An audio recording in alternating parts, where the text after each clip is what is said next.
this video, turuan ko kayo kung paano mag-save ng TikTok na walang watermark. Kagaya nito guys, oh. Itong save ko guys, galing sa TikTok guys na walang watermark. Kagaya nito. Ito, o diba walang watermark?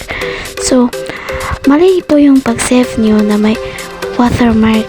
Ito, may watermark. Mali po yan, pag-save.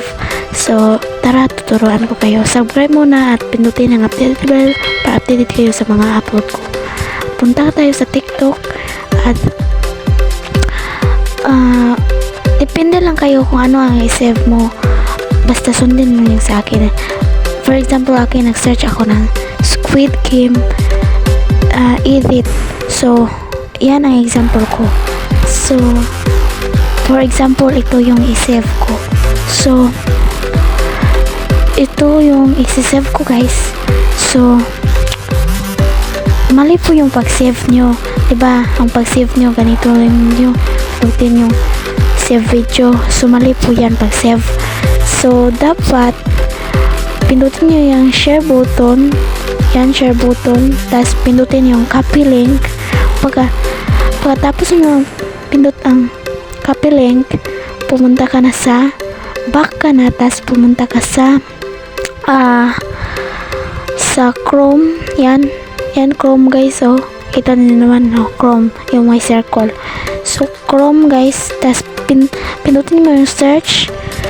Tapos, search mo dyan ay tiktokyo.com.